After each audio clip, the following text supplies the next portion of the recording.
An argument often used against the Venus Project is that we don't have the technology to implement our vision, that we're basing things on science fiction. So, let's put that to bed, starting right now.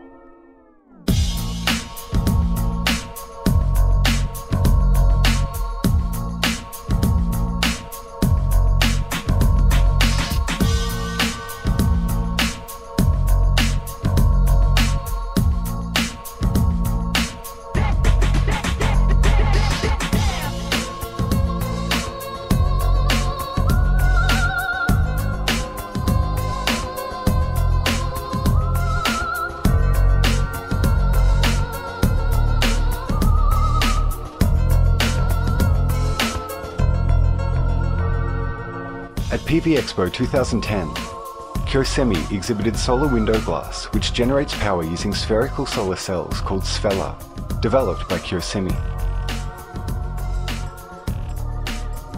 Sfella are spherical solar cells 1.8 mm in diameter made from solidified silicon droplets. They can be used in various applications, including flexible solar cells where the spheres are arranged on a soft film backing, and dome-shaped modules. Because they are highly transparent to light, these cells are expected to be used in solar window glass. これは球状のシリコンの太陽電池を使っていますので、どの方向の光も球状の場合は吸収したら外れてくるわけです。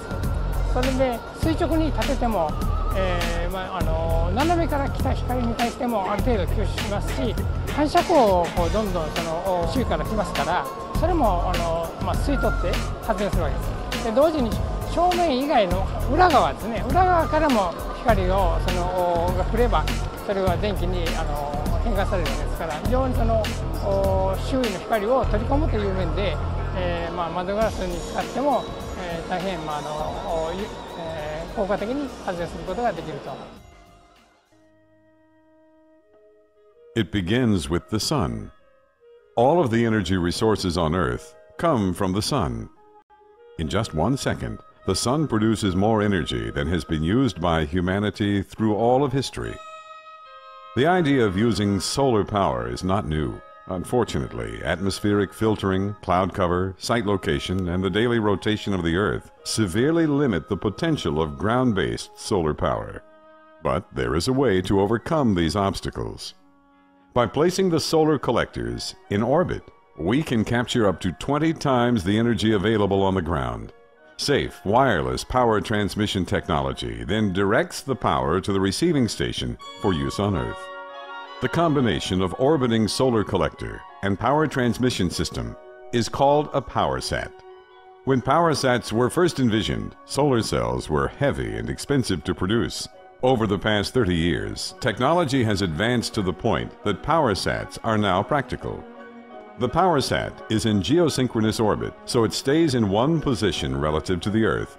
The electricity is transmitted through a large array of antenna elements to a receiving station on the ground. The power beam is environmentally friendly. Birds and aircraft can fly through it with no ill effects. The center of the beam has an energy density about 1/4 of that of natural sunlight. The power beam is not affected by clouds, wind, or the Earth's rotation, working equally well both day and night.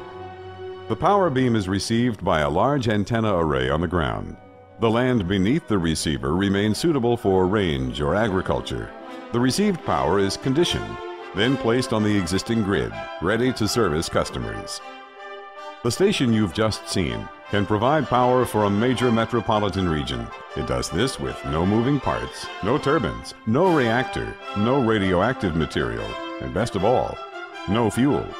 It emits no greenhouse gas and needs no coal mines or oil wells. This is the future of energy. PowerSat.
Ocean Thermal Energy Conversion, OTEC, is an innovative power generation system that uses the slight temperature difference between surface layer ocean water and deep ocean water. Zenesis Incorporation has acquired an exclusive license for the patent on the Uehara cycle, a cycle developed by Saga University with higher efficiency than the conventional method, and is implementing demonstration testing using an OTEC mini model plant. こちら私どもゼネシスが開発しております海温ロス発電の模型となっております。電力を得る方法として従来の火力発電や原子力発電と同じような原理を用いています。蒸気を温めることによってその蒸気でタービンを回すと。作動媒体として水ではなくアンモニアを使うことによって非常に低い温度でも発電が行われることができます。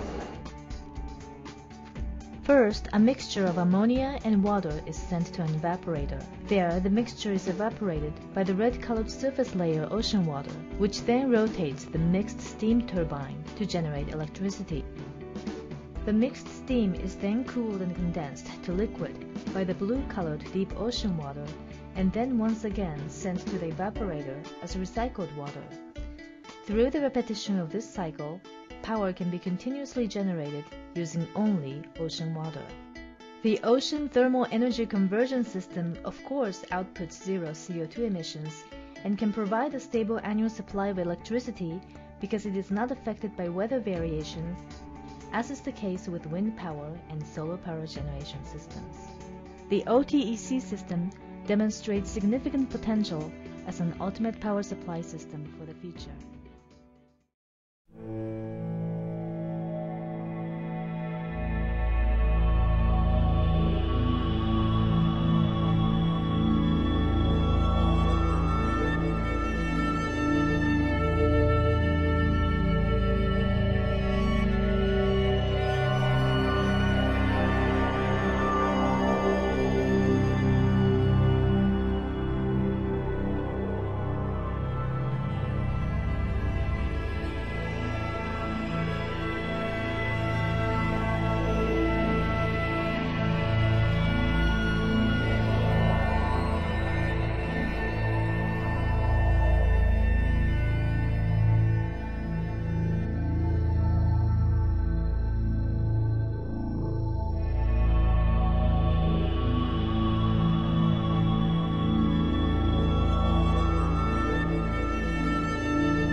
The water of the oceans of the world is almost always in motion. Hardly ever interrupted, waves break at the coastlines, sometimes strong, sometimes weaker. There is an enormous energy potential that is available round the clock and free of charge. A potential that, if fully exploited, could satisfy 40% of the worldwide demand for power. This equals the output of 700 to 800 nuclear power stations. Voith Hydro WaveGen is developing technologies to convert this inexhaustible energy into electric power without the emission of harmful greenhouse gases. The operating principle of this wave power station is as simple as it is ingenious.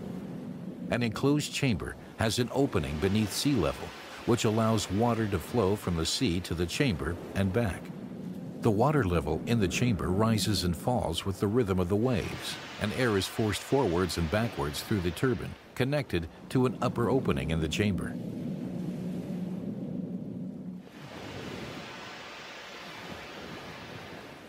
As it is compressed and decompressed, the airflow has sufficient power to drive the Wells turbine.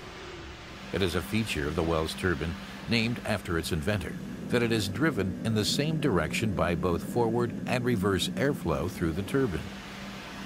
Even relatively low wave motions can generate enough airflow to keep the turbine moving and to generate energy.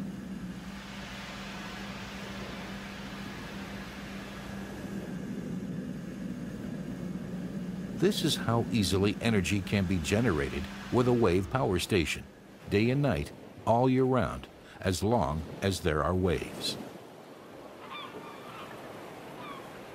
The world's first power station of this kind was put in service as early as November 2000 on the Scottish island of Islay and has been feeding power to the grid ever since.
Earth, home to nearly 7 billion people.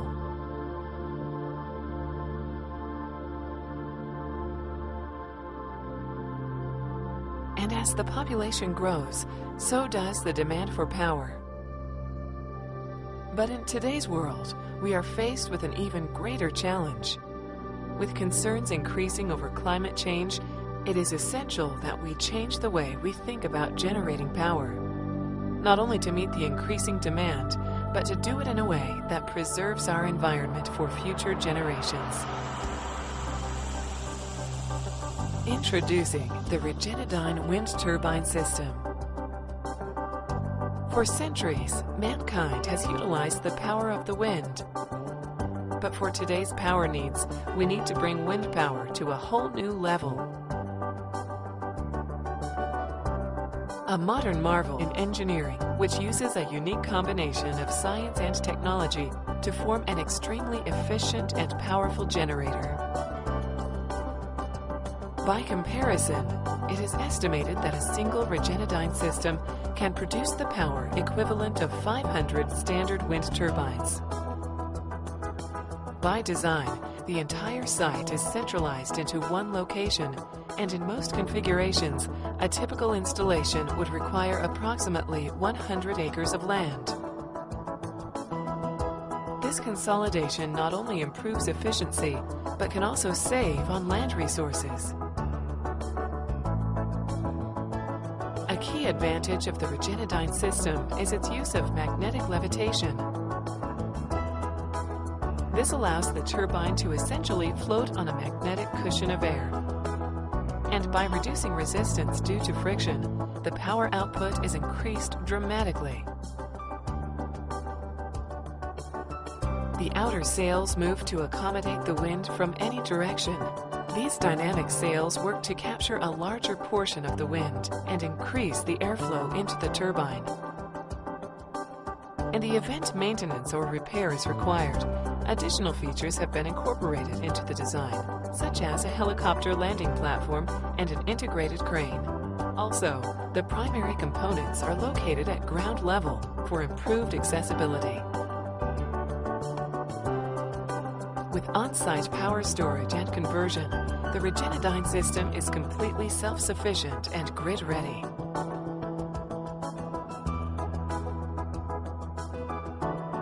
The economics of wind power have steadily improved over the years, and with the added benefit of being a domestically produced energy source, this new wind power plant competes favorably against other forms of power generation.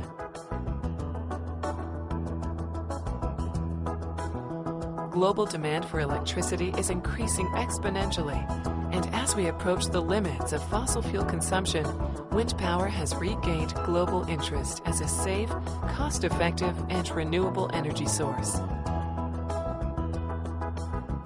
Regenodyne is committed to leading the industry and the world in changing the way we create power going forward.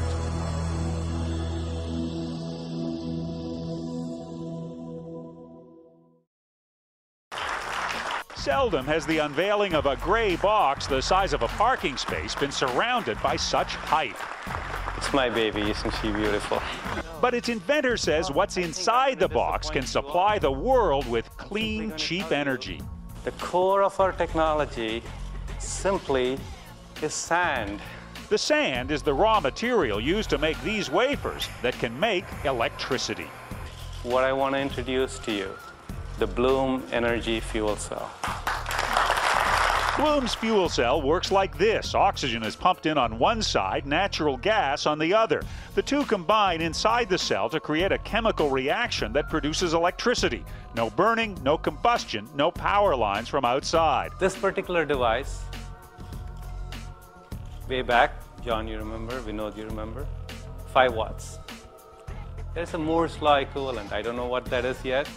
We will tell you in a few years. Today it produces 25 watts, enough for a light bulb. 2 years from now, stay tuned. Okay? So you take a bunch of these together and you put them together in what we call a stack.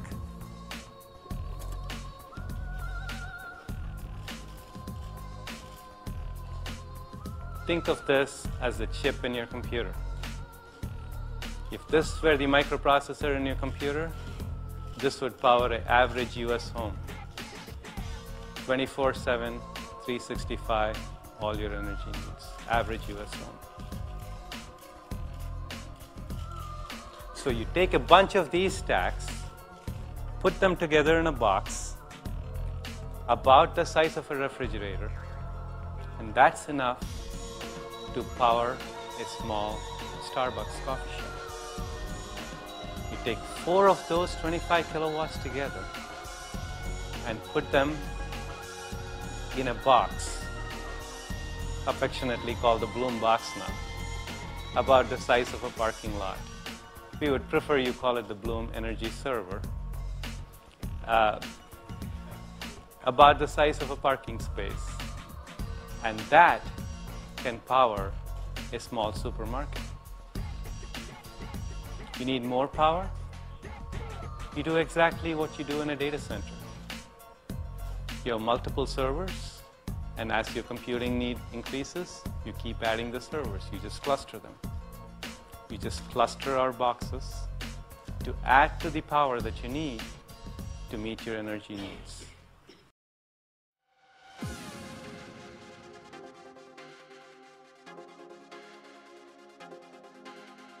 Imagine a world where the weather didn't matter. A world where you could grow tomatoes, lettuce, and a whole host of other fruits and vegetables, even when it's 30 below. Welcome to Ted Marshallden's world. We can be indoors, so you could set this like clockwork. It's high noon all day, every day, 24/7. In Ted's world, plants aren't affected by drought, cold, or any other plight affecting farmers today. And unlike a greenhouse, he doesn't need daylight or much space. Ted calls this the future of farming. Everybody's moving into the cities. We're 50% of the population in North America is in the cities. They figure this is going to go up to 80%. So we've stacked up people, but we have not stacked up farming. Plants are grown in these stacked up, slow-rotating cylinders. Using the cylinder means each plant is bathed in equal light. If the plants were laid out flat, he'd have to use 6 times more light. The moving cylinders have another benefit as well. Plants are trying to right themselves against gravity whenever they're not perpendicular to the ground. So if you turn a tomato plant on its side, a nice pliable week-old tomato plant, it will make a 90-degree turn back up against gravity in 15 minutes. And here's the really cool part. Ted says because the plants are constantly turning in the cylinder, they're always fighting against gravity. And that constant battle forces extra nutrients to the stems, making bigger, stronger, faster-growing plants. We've noticed as much as a factor 5 increase in the growth rate of the plants versus something that's just sitting stagnant, even with the same conditions. We did romaine lettuce. The seed packet said 60 to 75 days, and we were done in 15 days. He says he uses about 1% of the water used on a field farm and far less space. If you give me a 10-story building with an acre of footprint, my calculations are I can turn that into about 400 acres of field farm production equivalency. Ted says farmers could potentially grow fields of food anywhere.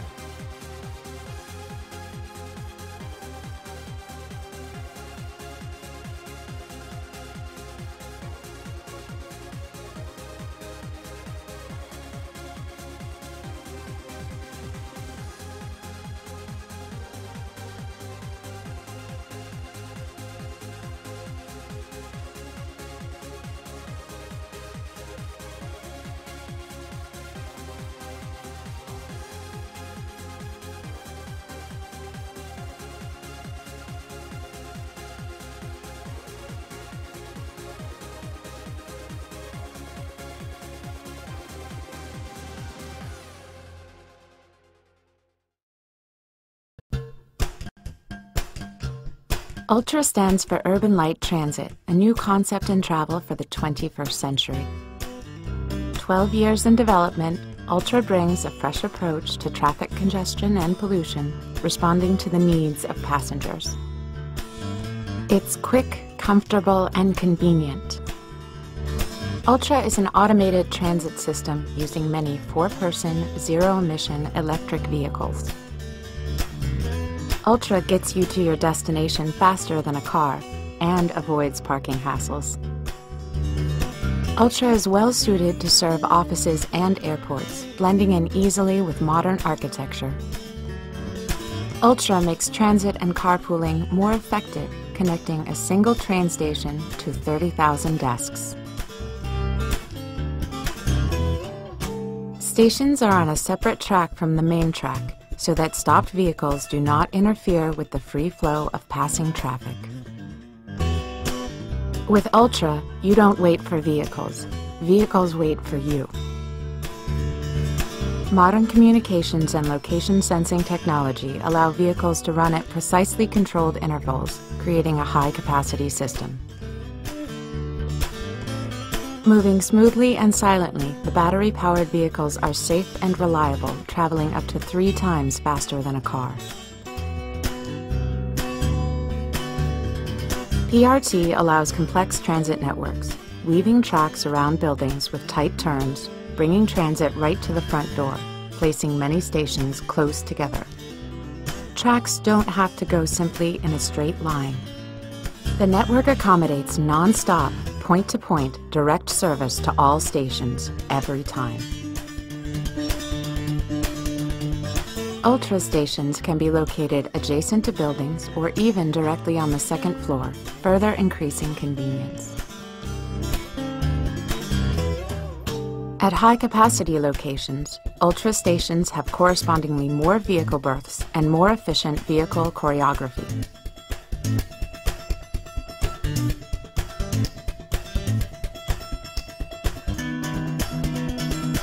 ULTRA is easy to use. After making your choice, Ultra will take you there non-stop. The vehicles allow easy access for bikes and wheelchairs, with plenty of space for people, backpacks, and briefcases.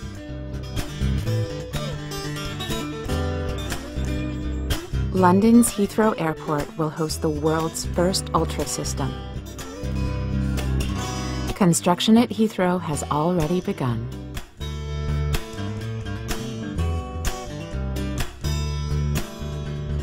Ultra is transit for a sustainable future.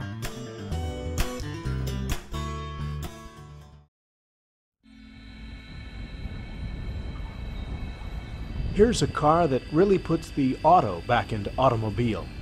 It's a 2006 VW Passat, and it is moving around this parking lot without a driver. No human is inside it, and no one is steering it by remote control.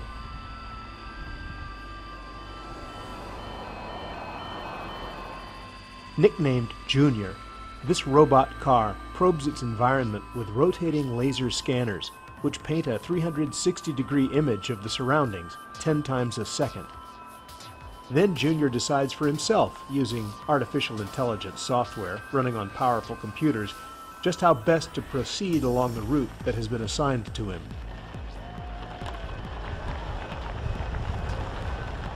Sebastian Thrun leads the Stanford engineering team that's teaching Junior how to drive.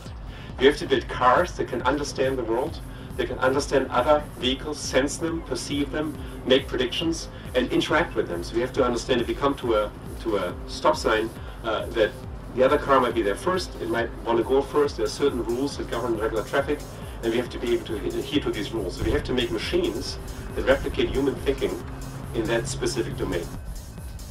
Watching Junior's every move is a group of inspectors from the government's Defense Advanced Research Projects Agency, DARPA for short. They're the serious-looking guys in the white shirts. They've come to Mountain View to evaluate Junior, to test its ability to maneuver in city street conditions along a course laid out on a parking lot at Shoreline Amphitheater.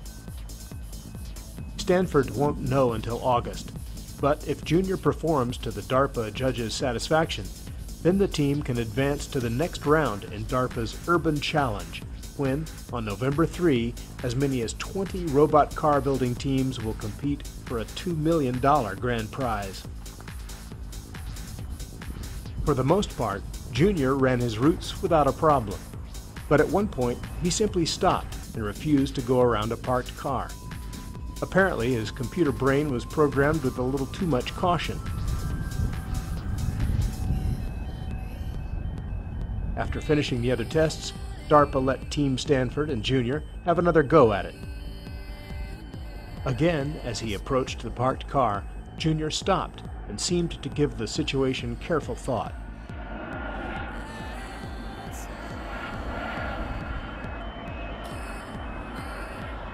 This time, however, a more confident Junior drove right around the stopped vehicle.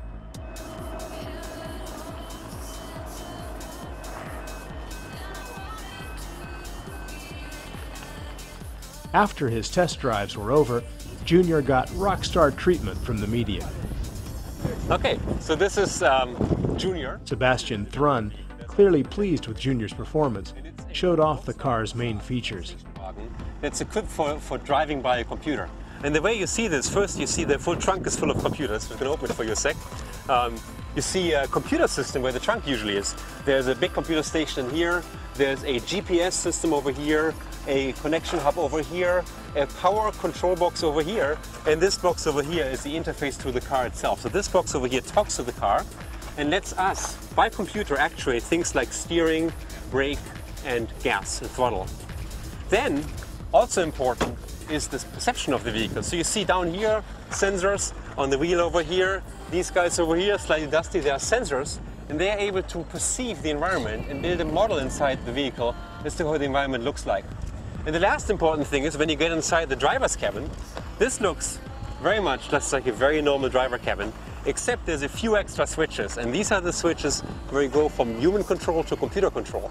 So when you flip those, the car drives itself, and you have multiple switches for things like gearbox and throttle and turn signals and so on. That all together is the car. The last thing that I can show you is called software. So what really drives this machine is not the hardware, it's the smarts, it's in the computer programs, it's the artificial intelligence. And that's what this car does exceptionally well. For Stanford's autonomous vehicle team, this project is about something much more audacious than winning big prize money in the DARPA challenge. After all, that's something they've already done back in 2005. For them, it's really about building the future.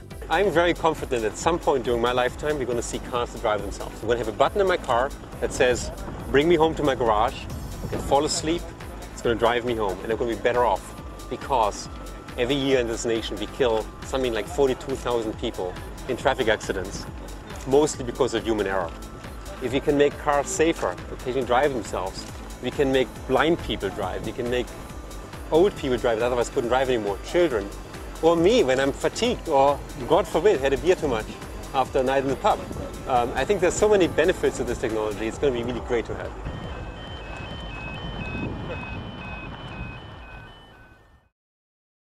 A short ceremony was held at the newly built Wuhan railway station to launch the official start of China's first high-speed passenger railway. The service links Wuhan, the capital city of Hubei province, in the Guangzhou, the capital city of Guangdong province, cutting travel time between the two cities from 10 hours to 3 hours. Wuhan's TV reporter Hu Li was there. I'm right now standing on the #1 platform of the newly built Wuhan railway station. About 3 minutes later, I will get on the first train of the Wuhan to Guangzhou Express Railway with 1,200 passengers to Guangzhou, a city 1,068 kilometers away from here. While 3 hours journey, let's experience China's first high-speed railway together. And the ride would be somewhat like this.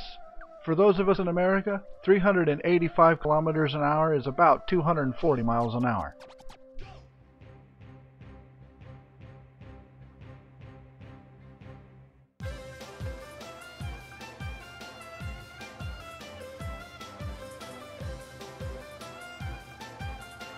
And this is about 267 miles an hour.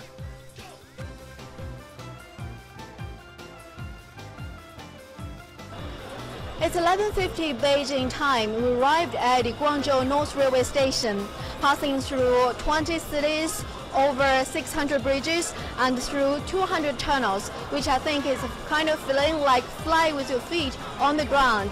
The trip was pleasant and unveiled a brand new page on China's railway network, not only because of its latest technology, longest mileage, or fastest speed, but also the overall improvement of China's railway network. Hu Li and Li Jing for CCTV International from Guangzhou, Guangdong Province. As you can see by this article in Popular Science, the vacuum tube train, a 4,000 mile per hour magnetically levitated train, could allow you to have lunch in Manhattan and still get to London in time for the theater, despite the 5-hour time difference. It's not impossible. Norway has studied neutrally buoyant tunnels, concluding they are feasible, although expensive, and Shanghai is running maglev trains to its airports. But supersonic speeds require another critical step, eliminating the air, and therefore air friction, from the train's path.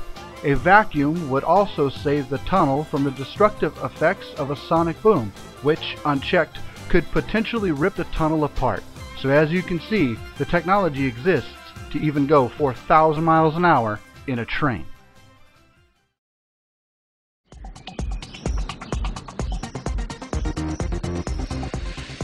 This is Quebec City in Canada.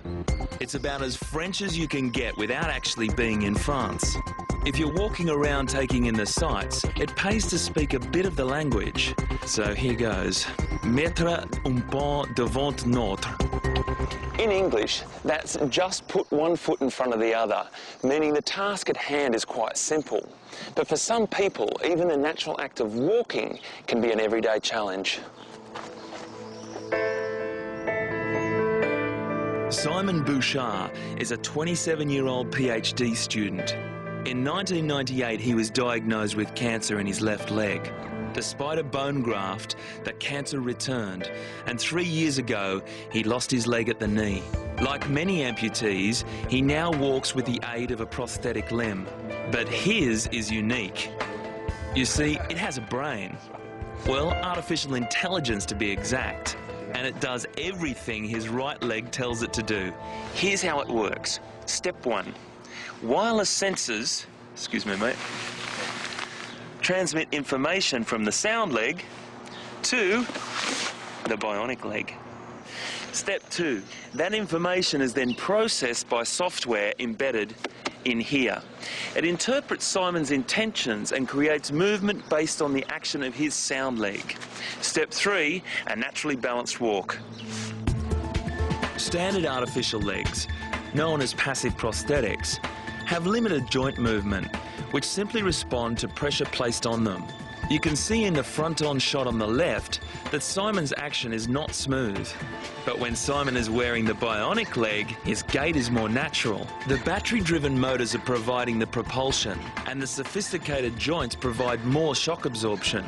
And because the bionic leg is doing all the work, there's less wear and tear where the leg joins his knee, a common and potentially serious problem with passive prosthetics. The brains behind the leg, is Stefan Bader, founder and executive vice president of Vitcom Human Bionics. I can show here maybe the frame of the prosthesis, and more or less it's a very simple frame. For sure we have worked a lot on that because the weight of the prosthesis was a very important feature because we wanted to achieve the same weight of a natural leg, which is around 4.2 or 4.5 kilograms.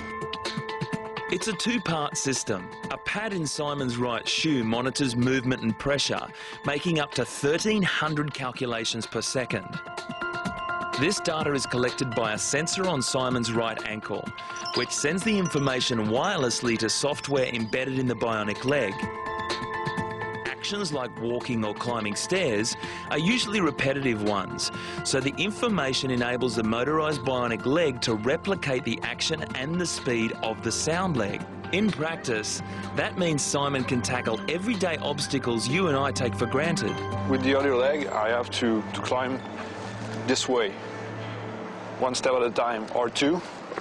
But and you'd have to pull the other leg up. Yeah, but I can do it in a normal way, like this.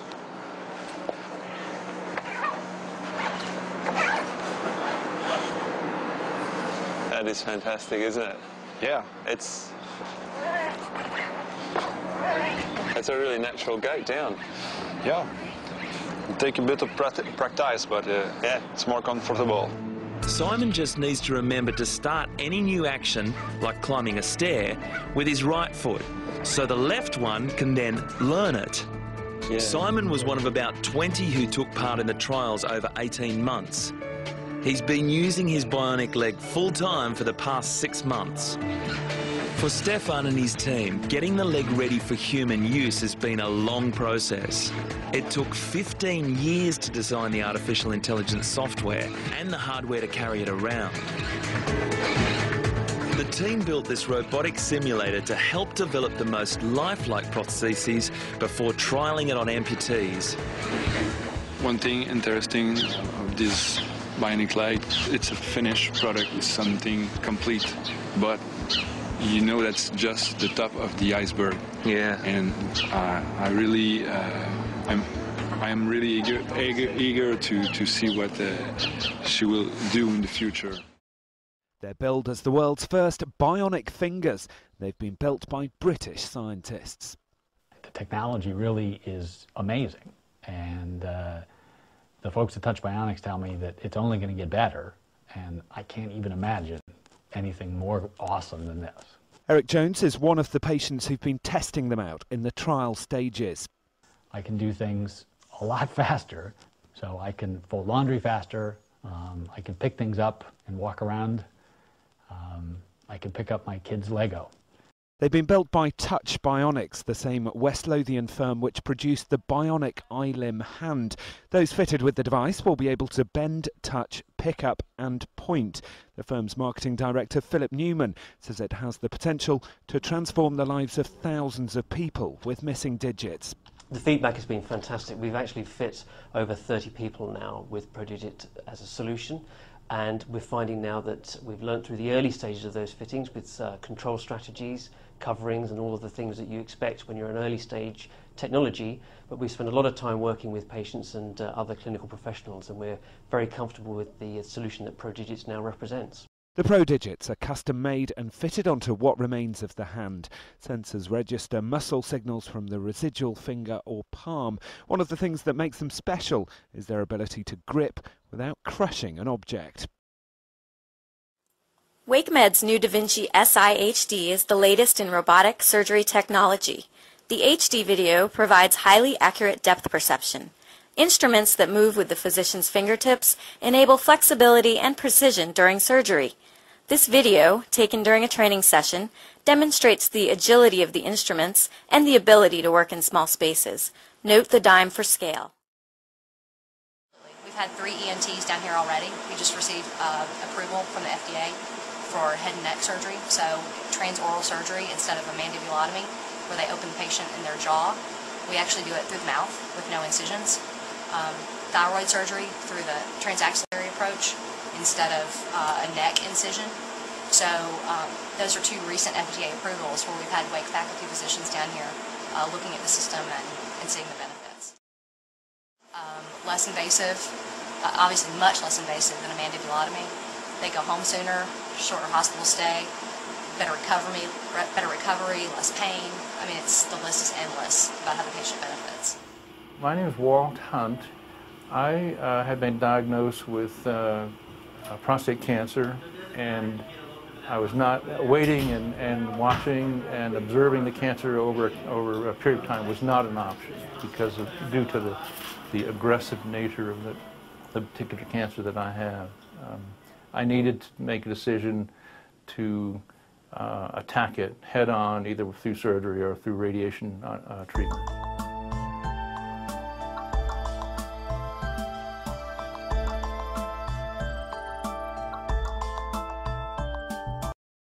Using my thumb and index fingers to direct the robotic arms, which are about 10 feet away from me. Actually, I'm sitting about 10 feet away from the patient right now, and so using my thumb and index finger, I can direct the robotic arms to move in different directions. The advantage here is that I'm able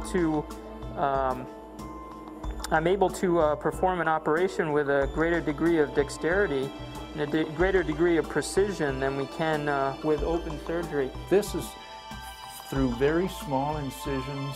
There are a number of them. I think I have a total of 6 entry areas in my stomach, but they're very small, and the overall recovery time from this minimally invasive procedure has been very, very fast. I gotta say, I like this 3D image.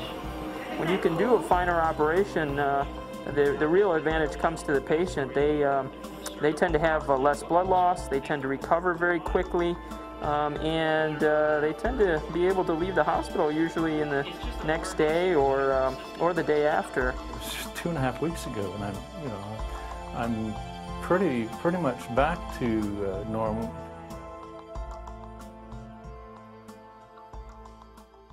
Well, robotic surgery was introduced not a long time ago, and it's standard laparoscopy that we've done before, but now it allows me to do more complicated patient cases or surgeries in a less traumatic way, so the patients can go home the same day and go back to their normal function faster and less expenses and pain for sure. This is the newest technology out there, and we've been doing it here for almost a year, and it's been very successful. We can do hysterectomies, we can do adnexal masses, pelvic masses removal, we can do adhesions if the patient has a lot of adhesions. Myomectomy if they have fibroids, we take the fibroids out, and pelvic floor reconstruction, something called sacrocolpopexy. It simulates what you do in an open case with making small incisions in your abdomen. That's the biggest benefit, and patients can go home literally the same day, and they'll be doing great. I had a patient once who went to Disney 10 days after her complete hysterectomy, and she was doing these roller coasters, and she was doing great. So if patient were not to be exposed to robotic surgery and had simple hysterectomy like the old-fashioned, it would be through an incision through the abdomen. So she will stay 3 days in the hospital in pain. She'll stay 6 weeks out of work in pain, and with loss of scar and complications to follow. That would be completely avoided with doing robotic surgeries. So the next time someone says the vision of the Venus Project is science fiction, show them this video. The technology we have today is amazing. I can only imagine what it will be like in the future under the freedom of a resource-based economy. Make sure to visit the Venus Project online to learn more about how the future can be for mankind, if we only take the actions necessary to make it a reality. And join the Zeitgeist movement, the advocacy arm of the Venus Project, where citizens of the world are coming together to make this unsane world sane. Thank you.